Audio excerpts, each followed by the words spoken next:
To commemorate the 80th anniversary of D-Day, we're joining Go Ruck and doing an 80-kilometer ruck that goes from Utah Beach to Omaha Beach. A ruck is where you put weight intentionally in a pack and walk. I immediately reached out to a couple people, my good friend Tracy Farr and Connor, and I said, we're gonna go on this trip. So we've got to go 80 kilometers, which is about 50 miles in 20 hours.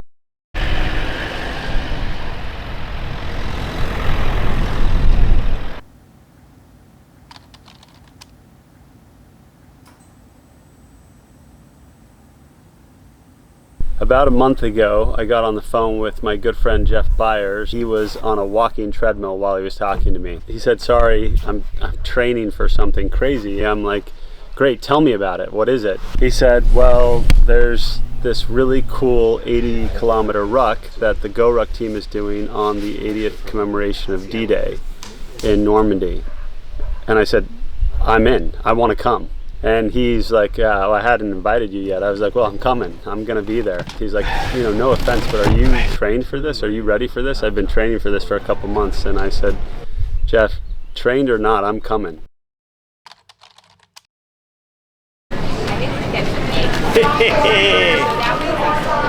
It's 8 a.m. We're carb loading. Get in there. Don't judge me. Tracy and I put our bags on the belt, and they have the 20-pound Go Ruck plates in them. And my bag gets stopped, his bag gets stopped, and the lady tries to lift it off of the belt but can't. He pulls it out, and they're like, "What is this?" They then go and try and send the plate just through, and then they're like, "No, you gotta leave. You gotta leave the premise and go check the bag." So they escort us out, and we basically had to convince the lady at the counter to check our bag because it was over 50 pounds. And we made it. We had to go back through security, and now we have Shake Shack, and life is good. Eiffel Tower. How cool is that? That's the craziest moment of my life! Bonsoir, monsieur. Bienvenue à Paris. That's all I got. I don't have anything else. Really the craziest moment of my entire life. Is it making you feel like this whole experience is worthwhile? No, at all. Not yet. Not at all. This makes it better.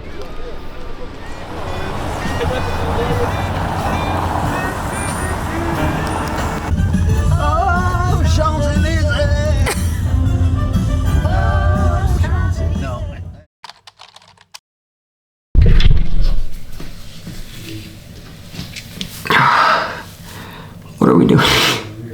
What are we doing?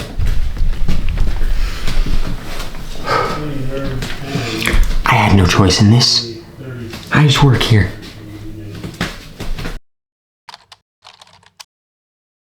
I think just natural walking will be like 3.5 miles per hour. Maybe somewhere between 3 to 4. If you say we've just had some food, some Monster Energy in there, I would say we want to go for like a solid 2 to 3 hours, like get some good pace on this.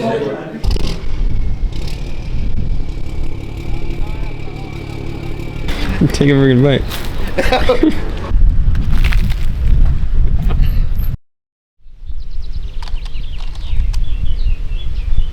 Getting the feet ready.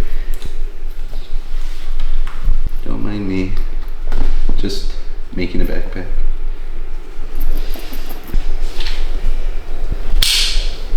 That's the needle going in, and then doesn't feel great. We invite the goats over.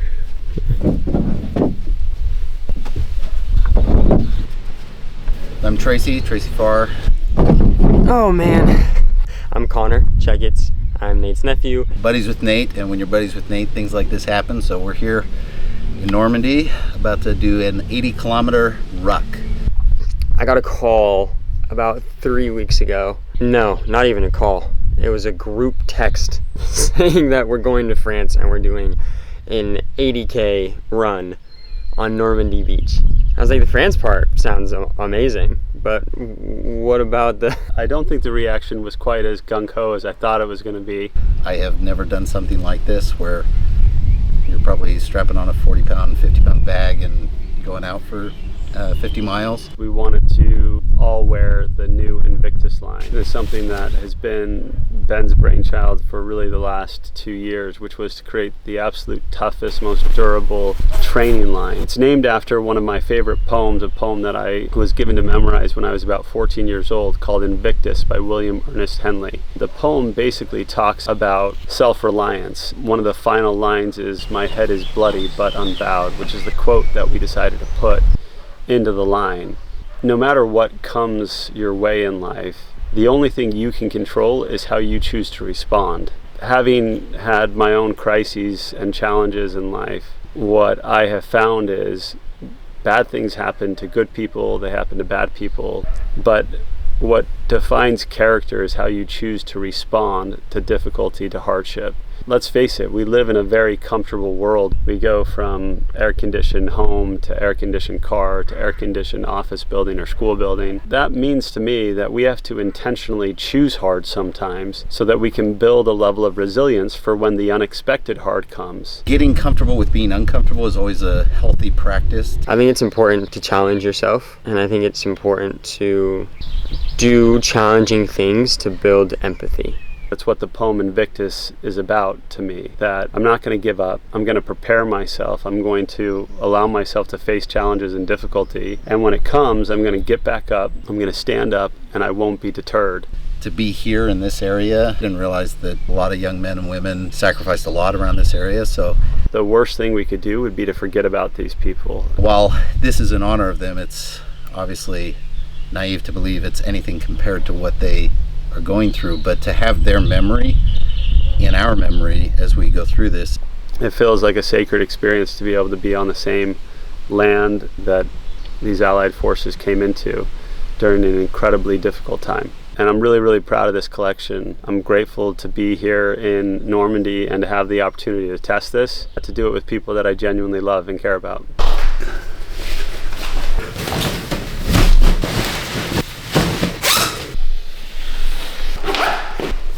Good.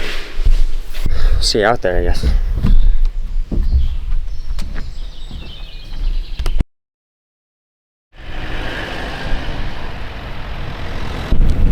Welcome to the Go Ruck Normandy 80K. Give yourselves a round of applause for being here.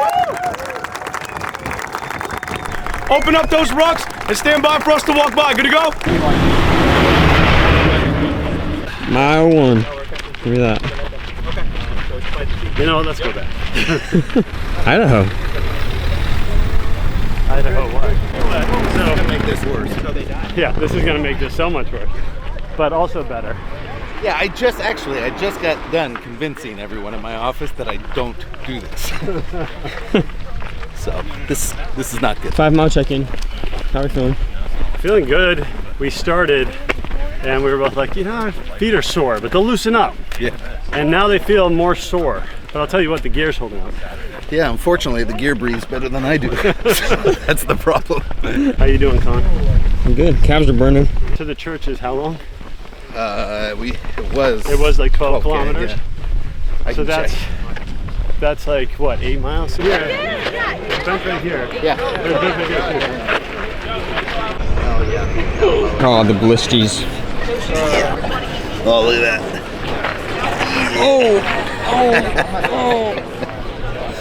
Yeah. We're like 7 miles in. This is not it. Yep.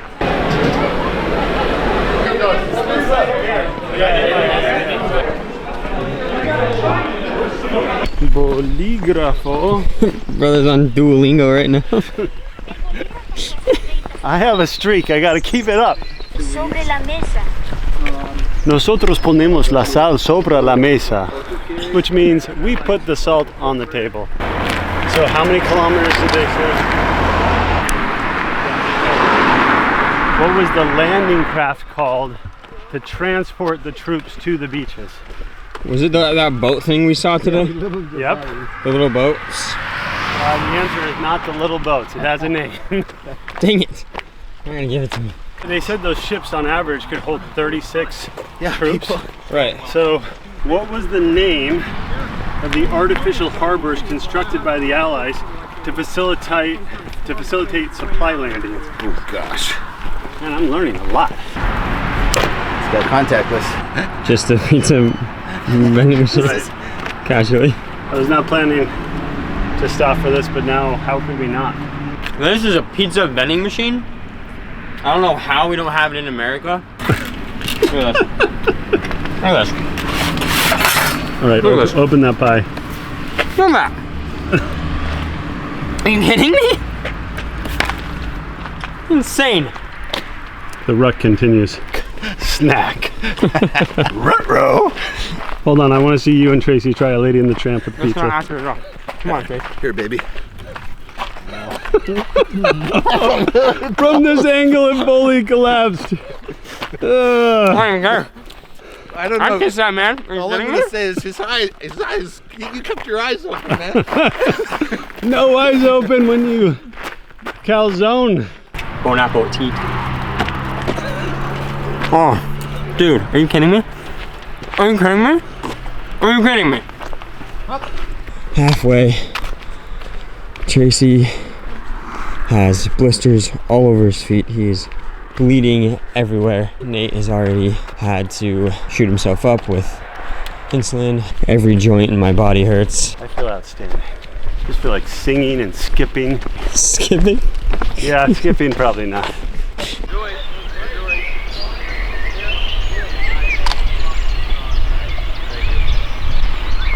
Good morning, folks. Good morning. Good morning. Second Let's checkpoint. take it right here. Oh my gosh. Oh, I gotta start waking it up anyway. We have 20 miles left. Oh, freak, dude. 30 down. Are we at 30?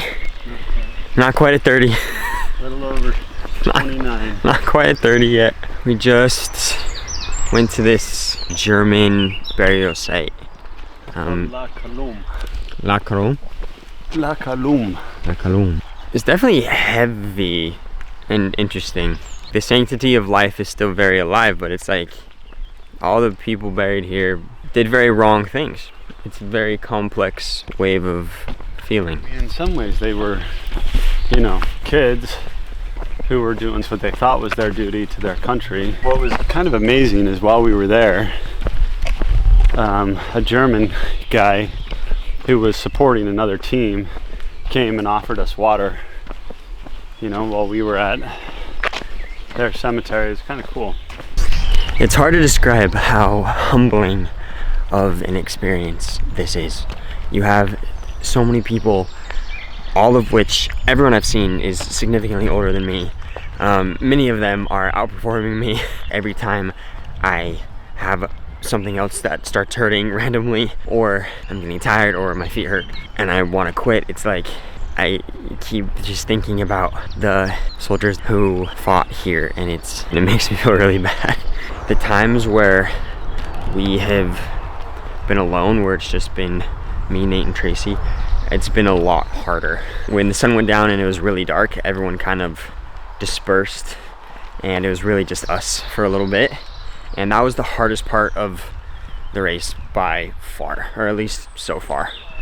And I think that means something. I think it means something that when we've been connecting with new people from all around the world, it's made the trip go by a lot easier. This man is running. This man is running. Freaking what? Major props. Major props. Oh my god. No. No. Ain't no way. Look, this is tough. This is not easy. I gotta say, having run some distances and marathons and tries, this is tougher than I anticipated. The toughest part really is the pressure on your feet. It's having its impact. It's such a mental game. You know, just gotta keep moving, one foot in front of another. I'm really grateful to be doing this with these guys. It is hard, but it's also a spiritual, beautiful experience. And I'll say the gear held up incredibly well. 20 miles to go. We got this. pain is coming. Yep. Oh. Need help?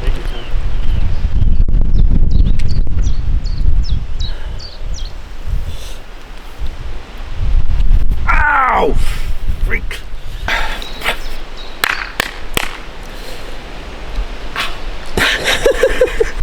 Oh. Oh my. Say all the swear. These shoes are full of blood. They are. This is gonna be the nastiest Sloshing. Just sloshing. Every step for the last 20 miles, I can feel the little flaps of my skin moving. Oh! Really bad.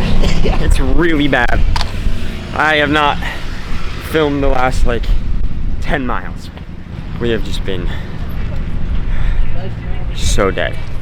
The last 10 miles, I can't even describe it. I was like just in such a dark place.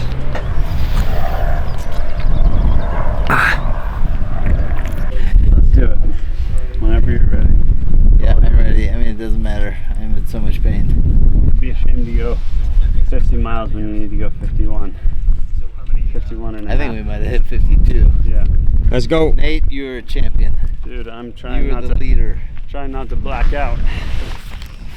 Last mile. We got this. Yeah. Last mile. Let's go. Man, this has been a test. It's been humbling, but man, I'm so happy I did this, that I'm doing it. It's not over yet. I say a lot. It's good to challenge yourself, to get comfortable being uncomfortable, to test your limits. This has certainly been one of those things. The pain and the just duration of that pain has been pretty tough. One of the lessons it's been is where do you go when you feel that pain? Who does it go to? And in my case, my girls.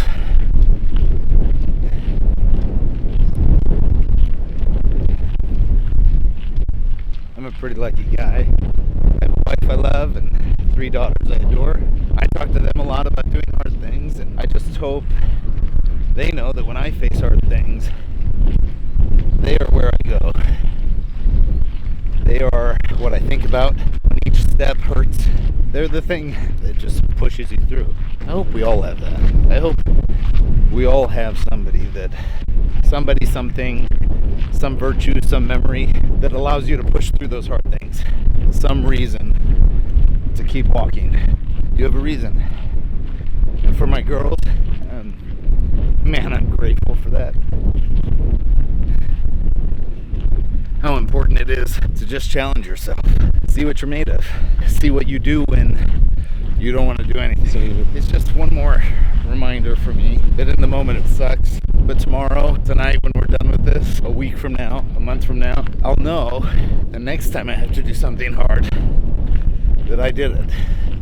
A really powerful self-love thing.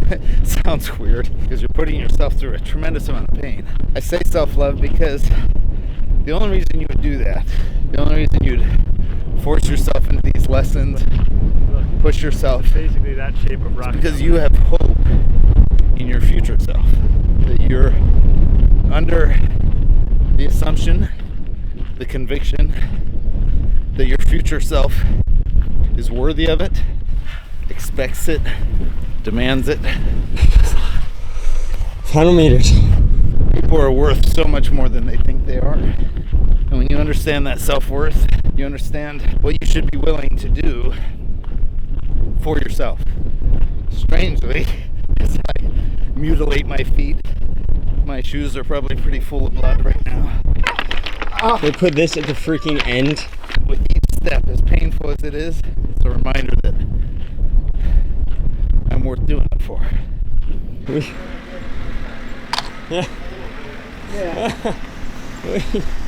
We can't even celebrate. We're just limping. And that is probably my thoughts as we walk along this beautiful coast where so many gave so much, if not gave it all.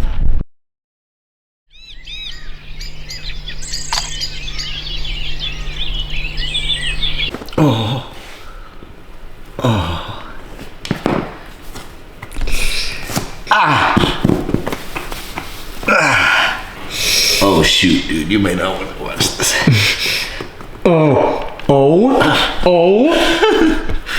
Yep, that is my entire... Wait, that's the entire thing. Oh my gosh. Are you kidding me? Nate, this might be a hospital situation. No. What do you mean, no? What are you gonna do?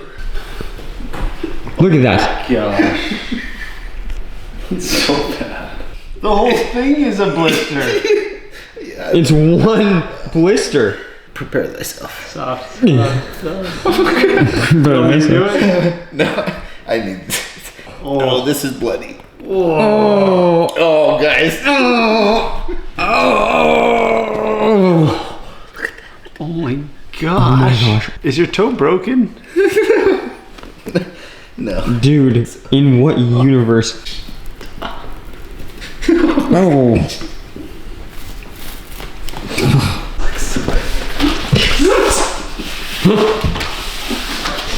Goodness.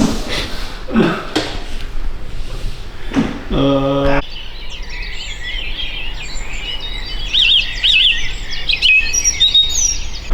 going this way, Connor. Just run. Why do you have to film this?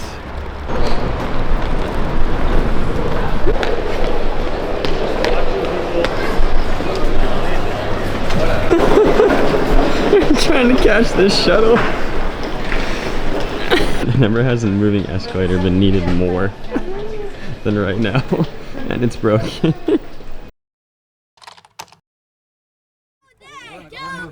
We just got back, came back to an amazing home-cooked meal by my amazing wife, Dana. My boys were outside waiting to welcome me, cheering us on as we hobbled out of the car. I think it was probably about 52 miles in total. Gives you a lot of time to think. Ask yourself why you're doing what you're doing. You've got 52 weeks in a year. You can decide how many of them you want to create really unique experiences with. This was an all-time unique experience. Flying over to a foreign country, being able to get there, go see the Eiffel Tower quickly for Connor's first time, seeing it light up in his eyes, get to traverse across the grounds that so many heroes fought for our liberty was just, honestly, it was really special. This new Invictus line, I found myself saying multiple times throughout the ruck, this product is special. Discovering the power of a pizza vending machine, even though we had a lot of talking and good moments and laughing, there was a lot of somber moments of reflection. Coming across the La Colombe, the German cemetery, thinking about the landings at Utah Beach and Omaha Beach, realizing that was 80 years ago, but it was only 80 years ago. To think about my grandfather, Clyde Checketts. His brother-in-law gave his life, came down in a B-17, he was a bombardier, and he was shot down over France. So I just thought about all of that as we were walking and going through this experience. And really, for so many people, it seems ridiculous. And they say, wait a minute, you paid to go over and effectively torture yourself. Why are you doing what you're doing? Why are you putting yourself in this situation? Why are you pushing yourself? And there were several times now that I look back that I thought, why am I doing this? I am, 10 miles in, my feet hurt. I'm 20 miles in, my feet are really sore. Everything's starting to hurt. 40 miles in, we could just walk away. We don't have to be doing this. You have to find an answer to that question of why you are challenging yourself. That question deserves to be asked. The way I see it is we've been given this incredible life in many ways to those who gave everything for us. In order to live, you got to go try a bunch of different things. And in some cases, you need to push yourself physically because you really connect with your mind and your soul when you do that in ways that you just don't when you're in comfort. We are at a crisis right now, in part because we have so much comfort, and unless we are intentional about choosing to get outside of our comfort zone, it will actually have real negative impacts on us, not just physically, but also mentally and also spiritually. And so I like to engage in these unique and special challenges. It helps me connect with my body, with my mind, with my soul in a way that I just can't otherwise. And then that compounds when you do it with people that you really love and care about. It's one of the beautiful things about doing something like that is you discover more about yourself, but also more about the people around you. Really a special experience to do it with Connor. So proud of him. He's never done anything like this. He showed up and he worked really hard. He's the least sore out of all of us. And then Tracy, I can't think of anyone else I know who, after 8 miles, having his feet in the condition that they were in, would have continued to just grit it out. And again, people will say, it's so dumb. His feet are going to be ruined for a week. Yeah, but for the rest of his life, he will know that when things got really hard, he decided to stick with it. That power and that confidence in yourself, that holds true in so many other aspects of your life. Some people say the way you do anything is the way you do everything. When it comes to grit, I think there's a lot of truth to that. I'm going to need some recovery time, but I don't think I'd trade anything for that experience. It was powerful, and it taught me a lot. Out of the night that covers me, black as the pit from pole to pole, I thank whatever gods may be for my unconquerable soul. In the fell clutch of circumstance, I have not winced nor cried aloud.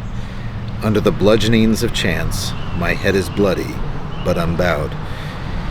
Beyond this place of wrath and tears looms the horror of the shade, and yet the menace of the years finds, and shall find, me unafraid.